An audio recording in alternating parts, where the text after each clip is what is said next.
Bonjour à tous et bienvenue pour une nouvelle vidéo. Aujourd'hui, nous allons analyser les 4 piliers fondamentaux pour atteindre la liberté financière et devenir libre et riche. Cette vidéo est la première d'une longue série. Elle va te permettre de comprendre comment mettre en application les points les plus importants afin d'atteindre la liberté financière. Donc commençons sans plus attendre.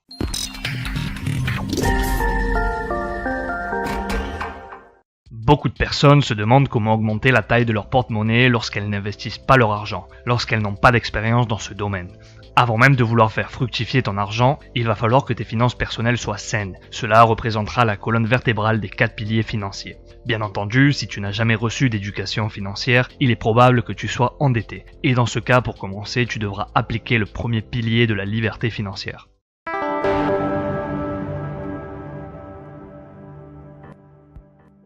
Une des défaillances du système scolaire classique est le manque d'éducation financière.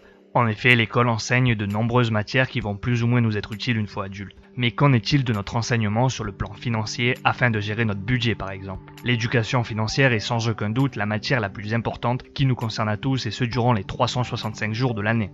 En effet, une personne sans éducation financière pourra gagner autant d'argent qu'elle veut, si elle ne sait pas le gérer, elle finira logiquement par tout perdre. Nombreux sont les exemples de superstars qui ont fini ruinés après avoir amassé des sommes folles. Avoir le dernier iPhone, une Ferrari ou encore une maison de prestige ne fera pas de toi une personne plus riche. La définition de la richesse va bien plus loin que le simple matérialisme. Il s'agit de la capacité d'une personne à s'autosuffire financièrement, sans travailler, sans changer ses habitudes de consommation durant X temps avec l'argent qu'elle dispose. Prenons pour exemple un couple qui gagne 10 000 € par mois et dont les dépenses mensuelles s'élèvent à 16 000 €, dus à ses crédits, son train de vie ou encore ses besoins. En appliquant la définition et même s'il se sent en sécurité grâce aux 2 salaires, en fait il ne survivra que 19 jours. En revanche, une personne seule qui gagne 2 000 € par mois et dont les dépenses mensuelles s'élèvent à 800 € survivra 75 jours, c'est-à-dire 2 mois et demi. Du coup, qui est le plus riche entre les deux? Un autre point, c'est que beaucoup de personnes estiment que la seule manière de gagner de l'argent, c'est en travaillant. Bien, je ne dis pas qu'il ne faut pas avoir un travail, mais il ne doit pas être l'unique source de revenus dont la personne dispose au risque de se voir prise au piège dans la rat race qui est une course sans fin et autodestructrice. Enfin, le troisième aspect qui est déterminant dans ta quête à la liberté financière, c'est la relation que tu entretiens avec l'argent. C'est ta manière de penser qui déterminera le but que tu voudras et pourras atteindre, car tu te fixes toi-même tes propres limites. Autrement dit, une personne qui perçoit de son travail un salaire fixe de 2 500 € mensuel se programme mentalement à gagner 2 500 € et seulement 2 500 €. Il est donc nécessaire d'ouvrir ton esprit pour accueillir l'abondance et disposer des clés permettant de passer au deuxième pilier.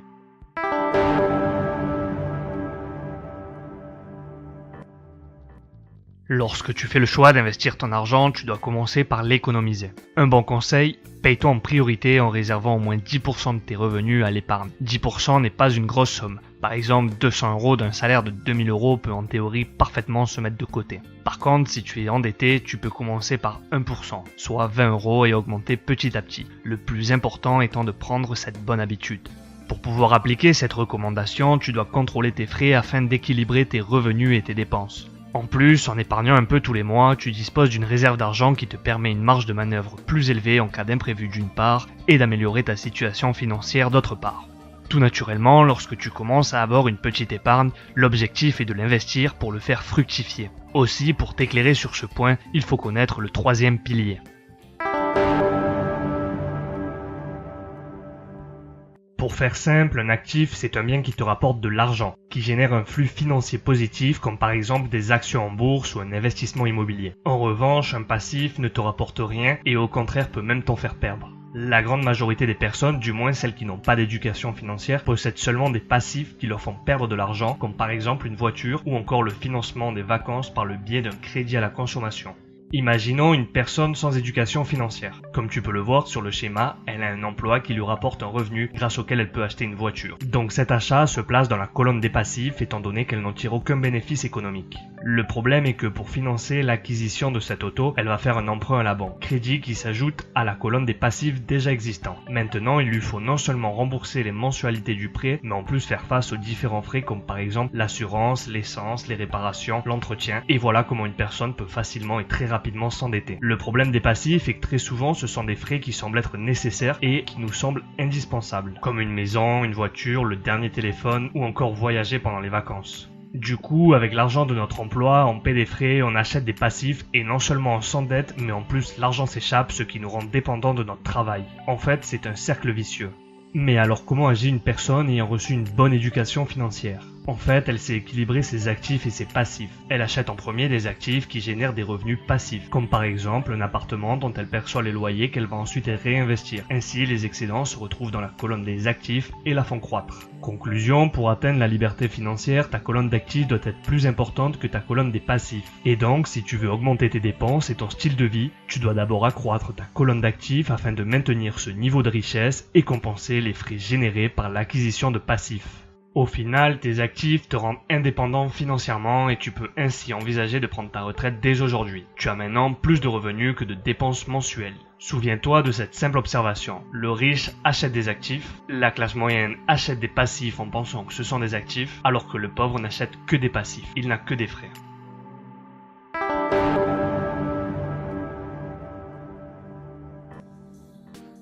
Maintenant que tu connais les concepts d'actifs et de passifs, tu peux commencer à investir intelligemment. En prenant compte du caractère temporaire d'un investissement, ce dernier peut s'effectuer à court terme, moyen ou encore à long terme. Et en fonction du risque qu'il entraîne, la rente peut être fixe ou variable. On parle de rente fixe lorsque l'on connaît d'avance la rentabilité d'un investissement. Les risques sont moins élevés et donc les bénéfices sont plus faibles. C'est le cas d'un compte d'épargne par exemple. En revanche, dans le cas d'une rente variable, on ne connaît pas d'avance la rentabilité puisque celle-ci peut varier. C'est donc plus risqué, mais les bénéfices sont plus élevés. Le meilleur exemple reste la bourse. Généralement, plus le risque est grand et plus la rentabilité l'est aussi. Il existe 4 grandes sources d'investissement à la portée de tous. Premièrement, l'immobilier. Il est considéré comme étant stable, concret et immuable, ce qui lui confère une position de choix comme investissement. Possède l'immobilier et tu posséderas la richesse. Deuxièmement, Internet. Oui, Internet, une des plus grandes révolutions de notre siècle. Environ 4 milliards de personnes y ont accès dans le monde et donc le marché potentiel est énorme. Contrairement à une boutique classique ou un magasin,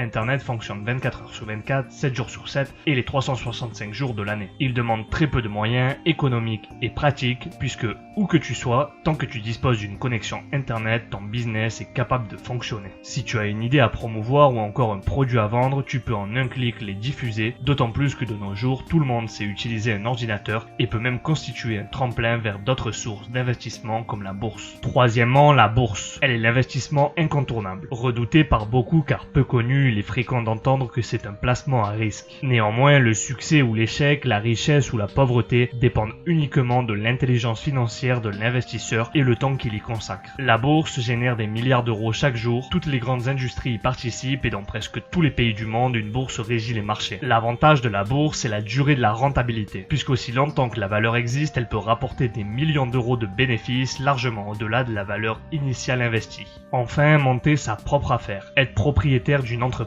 Avec ce dernier investissement, tu peux engendrer des gains financiers relativement élevés en fonction du succès. Pour créer ta propre entreprise, avoir une idée de génie n'est pas indispensable. Tu peux tout simplement importer un bien intéressant qui n'existe pas dans ton pays et produire à moindre coût à l'étranger. Ou encore améliorer un bien, un service qui existe déjà. Dans notre société actuelle, dite de consommation et en perpétuelle évolution, il est nécessaire de s'adapter et pourquoi ne pas anticiper le progrès. Certes, créer sa propre entreprise requiert du temps, de l'argent et des efforts. Néanmoins, utiliser Internet comme raccourci est un bon moyen de réduire les coûts et de bénéficier du 2 en 1. Au final, tu vois qu'atteindre la liberté financière commence par une prise de conscience, une attitude à avoir vis-à-vis de l'argent afin de comprendre l'importance d'un bon équilibre entre ses actifs et ses passifs. C'est ce qui te permettra de faire fructifier ton argent et ainsi obtenir ta liberté financière. Maintenant que tu connais les 4 piliers fondamentaux, je t'invite à y réfléchir et à faire le point sur la stratégie à mettre en place. Dis-moi quels sont ceux que tu mets déjà en application, sache que je lis tous les commentaires et je me ferai un plaisir de te répondre. Le site internet libreriche.com dont tu trouveras le lien dans la description met à ta disposition d'autres sources de renseignements plus approfondis qui te seront utiles ainsi qu'une section inédite qui résume les livres les plus importants afin que tu puisses gagner un temps précieux dans ta quête à la liberté financière. J'espère que cette vidéo t'a plu, merci de l'avoir regardée. N'hésite pas à la partager si tu penses que d'autres personnes dans ton entourage ont besoin de connaître cette information. N'oublie pas de t'abonner à la chaîne, d'activer la cloche et de donner un j'aime. Tu peux aussi me suivre sur Facebook et Instagram pour continuer à avoir plus de renseignements et de motivation. Et rappelle-toi que la différence entre ce que tu es et ce que tu veux être réside dans ce que tu fais.